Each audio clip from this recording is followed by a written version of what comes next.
Good morning all and welcome to our second Posinyanga session for MICT-Kavango West. I am Elizabeth Hiyolwa and I'll be your host for today. Joining me in studio today is Mr. Musore, the Regional Director of the Ministry of Education, Arts and Culture for Kavango West. Mr. Pontianus Musore, welcome. Thank you. Today we all look back to the previous academic year. We look at the current academic year that we've kicked off with. So, Mr. Musore, before we can start off on a lighter note, can you please tell us, as a new director in charge of education, can you briefly tell us who is Mr. Musore? And since your appointment, how will you describe your journey? Thank you. Thank you so much for the question. Mr. Musore, I would describe myself as a teacher, not only an ordinary teacher, but a performing teacher.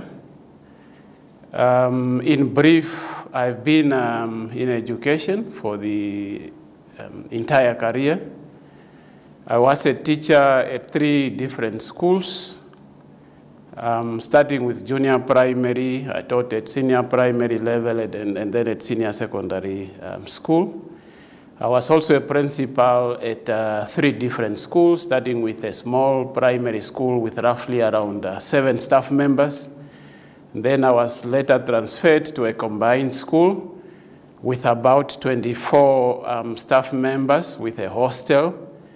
And then I was also moved to a senior secondary school that we started, Matumbo Ribebe Secondary School, where I also served for 5 years as a school principal. And then I joined the inspectorate. I was inspector for 2 different circuits. From there, I joined the directorate in Kavango West as the deputy director for programs and quality assurance. And then today we are here speaking to you as the director of education in Kavango West. Jack of all trades, one can tell. So how has your journey been thus far since you are appointed as the director? Thank you so much. So far, the journey has been exciting, meeting new challenges, new people, new setup. It has been an exciting journey, but I should also say that in this journey you learn every day with new ways of dealing with problems that exist in the ministry. So I would say in summary, so far, so good. Awesome. Okay. Mr. Musore, how would you describe the state of education in our region? I would say the state of education in our region is improving. It's not where we want it to be. We are improving every day. When you look at the result for last year, it tells you that there are a few schools that have improved from the previous year, but there are also schools that have gone down from what they got the previous year.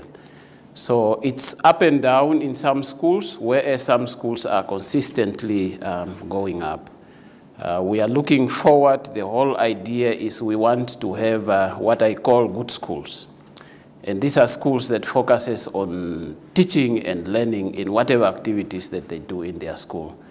So that is where we want to go. Okay. We are talking about the aim is to have good schools in the region. We are talking about some schools have improved their results, others have dropped. The ministry recently released the national results, examination results. How would you describe the academic performance for 2022 for the region, Kavango West to be specific, and can you just give us some few statistics based on that? Thank you very much. Yes, we all know that the result is now in the public domain. We have seen that as a nation, we did not do well in terms of performance at that level. Going to specific statistics, our region, in terms of the grade 11s that wrote examination, we are almost same as the national average. Our pass rate was 19.8% for grade 11, and then 65% for grade 12, or what we call the advanced subsidiary level. You can see that at the grade 12 level, we did good, but the grade 11, we didn't do good. In terms of specific schools, you would say our Elsin is topping our list, though it's a private school with 100% pass rate at all levels. You can also see some of our government schools that are following there: Himarwa Ithete, Christian Hayambo, Kachina Kachi, Kanjimi Morangi. Those are the schools next to Elsin. But at the bottom, you also find schools like Olavisivute, Namavambi, Rupara, Ngadu, Simanya. Those are our schools where we are focusing now to see how we can support them to also improve in their results come the end of this year. Okay. As you said, these results are in the public domain. Everybody's aware. And like you said, our region for the grade 11, we've scored 19%, which is a bit low, very low. And then at least with AS, we got 65%. A lot has been said about these poor results. Fingers have been pointed. So in your capacity, who would you say is to blame for poor performance? You see, education is a collective responsibility. We all have a share of our blame. And I've seen that we are pointing fingers at each other. This one blames the teachers blames the parents blames the directorate, it's a circle. But from my experience, we all have our responsibilities. As officials at the directorate level, we have a share of the blame that we have to take. For example, did we guide the schools appropriately as they require? Did we support the teachers? Did we give training to the teachers so that they can deliver the result that we want? And going to the school level, we also have a share of the blame that we can take at the school. Because when you look at the result in detail, it will show you that schools that are close to each other, this school is doing better than the next school. Now, even the school itself, if you go deeper into their result, in terms of the subjects, you'll find that these subjects, learners have done well, 100% pass rate in some of the subjects. But in other subjects, learners are getting 1%, 2%, 10%. You can clearly see that schools that have got effective leadership, that are focused, the ones that I call good schools, their result will always stand up because they are focused on the teaching and learning. And schools that are struggling in terms of leadership and management, these schools, the result also tell. The same applies to teachers. Teachers that are focused, teachers that are committed, teachers that are passionate about what they are doing. The result will always show that they are committed. Some would argue that some subjects might be easier than others, but our result tells you that in English, we got 47%. But in other subjects that are supposed to be easier than English, we are getting 15%, 20%. So it shows you that where you have an effective teacher, the result will also come. Parents can also take some responsibility for the result. Experience have shown that learners that are supported will always make it in school. As parents, we also have a responsibility to ensure that learners are doing their homework, learners are attending classes, learners are respecting the school rules, because without discipline in schools, the performance will also go down. Schools that we have seen that are serious with the discipline of the learners, their result will also go up because learners are focused and so forth. And the whole community or society, so to say, we also have a responsibility towards education. We have seen that some of our schools are struggling with the basic facilities. We have seen some people supporting us in mitigating those challenges. So in my conclusion in that question, I would say that the blame it's for all of us, though us as officials, we take accountability because these learners come to us. They expect us to help them achieve their goals in life. So we as a ministry, as a directorate, as teachers at school level, we have a big responsibility in improving the result. The rest would come on board to support us. You have seen from my experience as a principal that schools that are organized, schools that are focused, parents will not have a problem in supporting them. Whatever you ask them, they will come on board because they have seen the result that you are giving their children.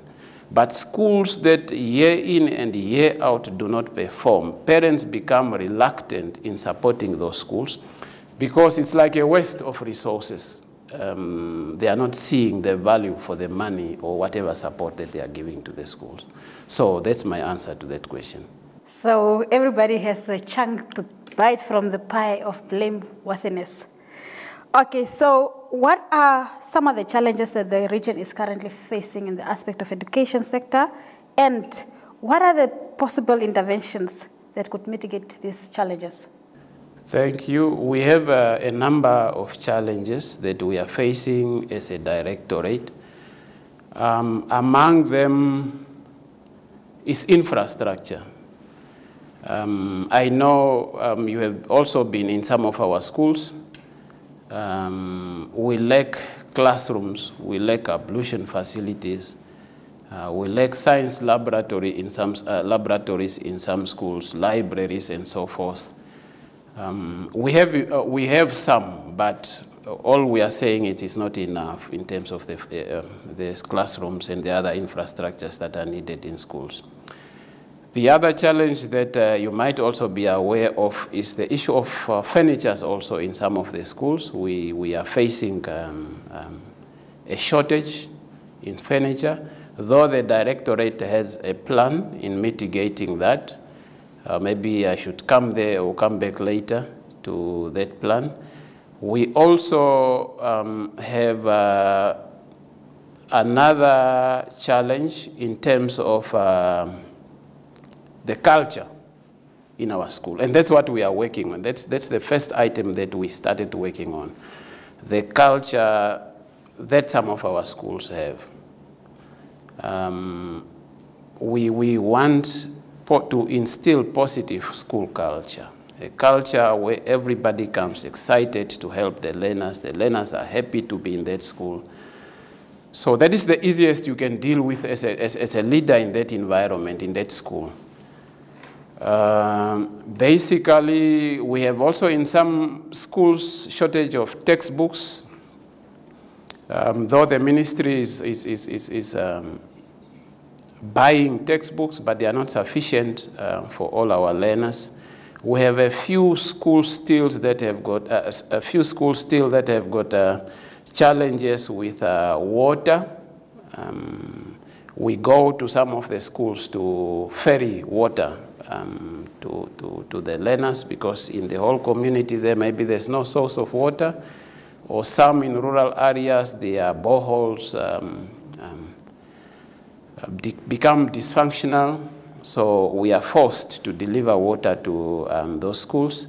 Yes, those are some of the challenges that we are facing. In terms of mitigating them, the issue of textbook, I've already said that we have placed in order. Some of the textbooks are already being delivered to schools, though they might not be enough. The issue of furnitures, we are addressing it in two folds. We are procuring furniture from the government stores, though also not enough. But we are also addressing the issue of furnitures that are broken. You go in some of the schools, you find heaps of frames. We have a a contract with Rundu Vocational Training Center, where we are collecting these frames and take them to them, and then they fix it for us. We also have our own school, Hiyolwa, where we are also taking some of the broken chairs, and then we fix them there and then take them back to schools. But all we are saying is we need your support. Even MICT, you can still also donate for us some of the chairs to give to our children, if you can.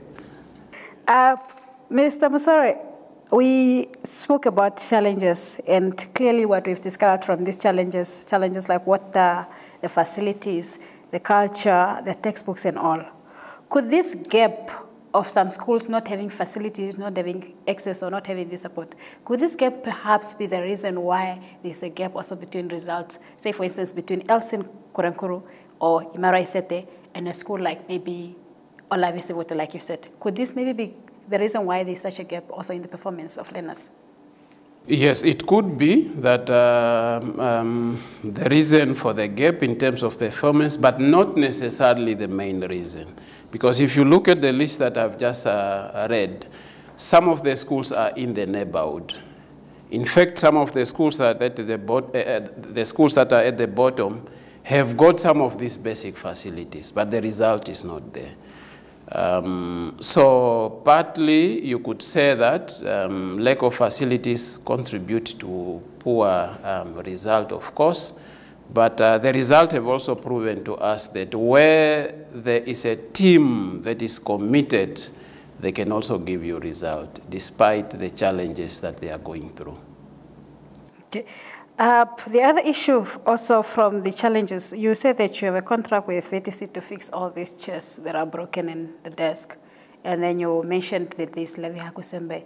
Is there perhaps a need to increase or to have more schools that have a field of vocational training for learners in the region? Yes, there is a big need for us to add on the school that we have that are doing these practical subjects. These are skill-based subjects, so you learn by doing. So those learners at Levi Hakusembe, they practice on their own and other learners' desks and chairs. That is the advantage you have. Once you leave school, even if you don't make it to the university, so you can earn a living through the skills that you learn in schools. And I believe this is the way to go. The more schools we have that are offering these practical subjects, the more solutions we might find for the current challenges that we are facing as a country. We need to add on Levi Hakusembe. I agree. And we can only build a country if we have more artisans, they say. Okay, the academic year has kicked off. What is the situation in terms of placement of learners? And what is it that you and your team look forward to? Or what are some of your goals for 2023? Thank you. In terms of placement, we are done. In fact, we did before the 15th day. Our learners were placed in schools. So we did not have any list of learners that were pending without classrooms, though in some schools the classrooms are larger or bigger in terms of the number of learners due to lack of classrooms, like we have said. For example, schools here in Kurenkuru and schools that are near Rundu, and also some few bigger communities, you find that their classes are bigger, they are overcrowded. But every learner has a class as we speak. If we are still appealing to our communities, if there are still learners out there without spaces, let them come to the nearest office. We have second offices across the region, so that they alert us and then we find space for those children. So what we intend to look forward to this year, we want an improved result. You might be aware that we have already been to almost all our secondary schools, except one. The deputy director and I led two teams to those schools.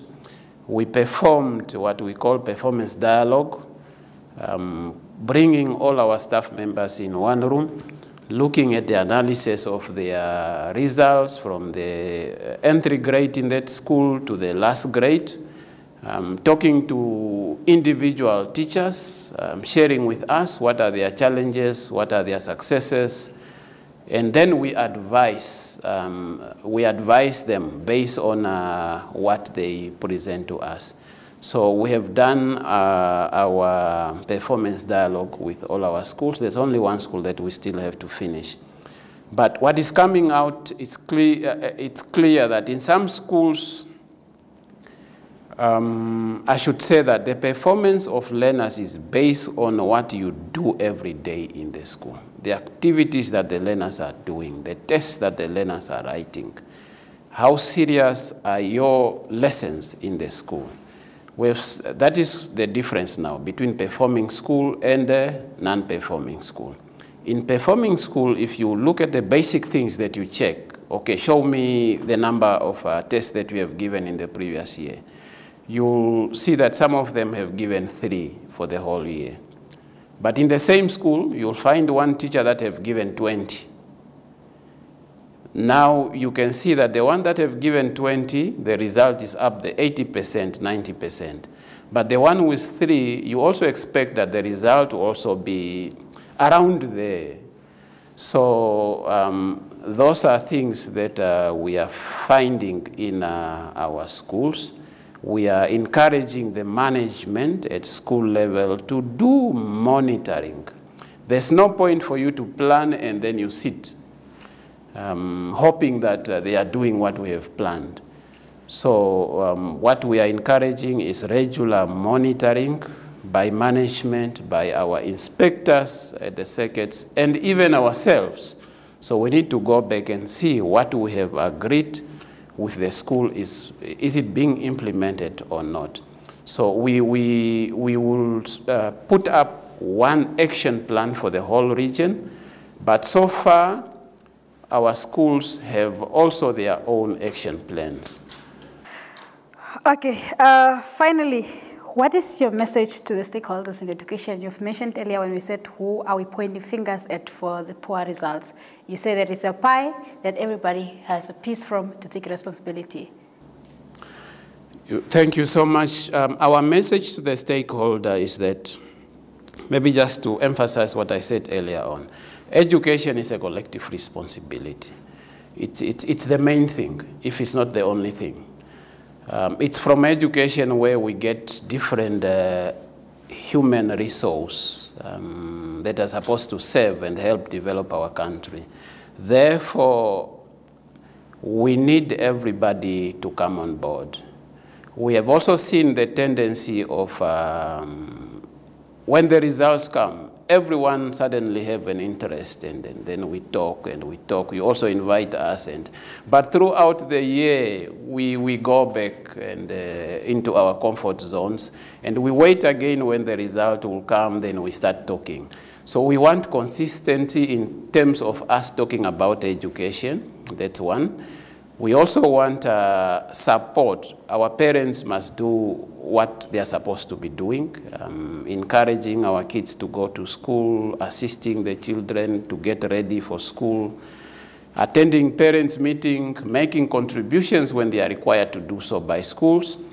Our business community must continue, those who are assisting us, to support our learners. Yesterday, we received donation of uniform at one of our schools, which have got more vulnerable learners. We want that to continue so that these learners can also be empowered to have confidence. I believe we once met last year when a certain company was donating shoes. So we want that to continue.